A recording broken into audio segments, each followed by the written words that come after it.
السلام علیکم۔ جیسا کہ آپ جانتے ہیں کہ پاکستان اس وقت سنگین ترین معاشی بحران سے گزر رہا ہے، اور IMF کے ساتھ ہونے والے نئے معاہدے کے تناظر میں پاکستان میں منی بجٹ بھی پیش کیا جا چکا ہے، جس کے تحت پاکستان میں 170 ارب روپے کے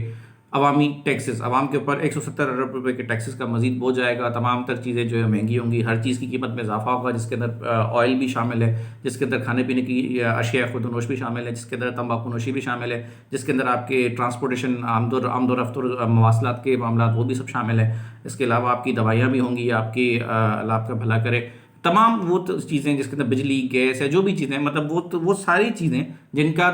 ڈائریکٹ اثر امپیکٹ جو ہے وہ ایک عام آدمی کی زندگی پہ ہوتا ہے، وہ ساری کی ساری چیزیں جو ہے وہ اپنی قیمت، ان کی قیمتوں میں اضافہ ہونے والا ہے، اور وہ ساری مہنگائی جو ہے ایک عام آدمی کے اوپر اثر انداز ہونے والی ہے۔ یہاں پہ بات سوچنے اور سمجھنے والی یہ ہے کہ بیفور یہ کہ آپ پروپیگنڈا کریں یا بات کریں یا پھر حکومت پہ تنقید کریں کس کریں، آپ کو تھوڑا سا پیچھے جانا پڑے گا کہ جب عمران خان کی حکومت تھی تو اس حکومت میں انہوں نے جس طرح کی نااہل اور غیر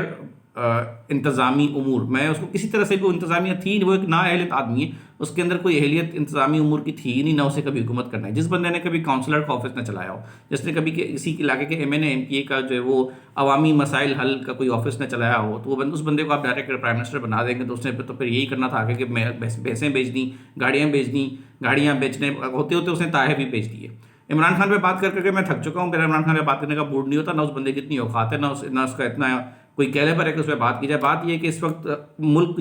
یہ حکومت PDM کی حکومت جو بوجھ اپنے سر پہ لیے ہوئے ہے، اس کا سہرا جاتا ہے عمران خان کو۔ یہ مہنگائی جس سے ہم گزر رہے ہیں، ہم نہیں گزرے، پوری دنیا گزری ہے۔ دیکھیں پوسٹ کووڈ ریزلٹس پوری دنیا میں آنے تھے، مہنگائی کا ایک طوفان پوری دنیا میں برپا ہونا تھا، لیکن پاکستان میں اس وقت جو بھگتا جا رہا ہے وہ عمران خان کی نااہلی اور بد انتظامی اور ان کے غلط قسم کے معاہدے جو انہوں نے IMF کے ساتھ کیے تھے کہ آپ کو بجلی کے ریٹ یہ کرنے ہیں، مہنگائی پیٹرول یہ کرنا ہے، ڈالر یہ کرنا ہے، پھر ان کے ساتھ انہوں نے معاہدوں کو بھی پورا نہیں کیا، ان معاہدوں کے ساتھ انہوں نے جو کیا اس کے نتائج ہم آج بھگت رہے ہیں۔ عمران خان صاحب نے اس ملک کو تباہ کرنے میں، عوام کو تباہ کرنے میں کسی قسم کی کسر نہیں چھوڑی ہے۔ وہ بندہ کسی قسم کی رعایت کے لائق نہیں ہو جو کہ جائے پلاسٹر چڑھا کے جو ہے وہ اپنی ٹانگ پہ بیٹھا ہوا ہے، وہ زمان پر تماشا لگا کے بیٹھا ہوا ہے، اور حکومت اس کو کچھ بھی نہیں کری۔ اس بندے کو فوراً سے بند کرنا چاہیے۔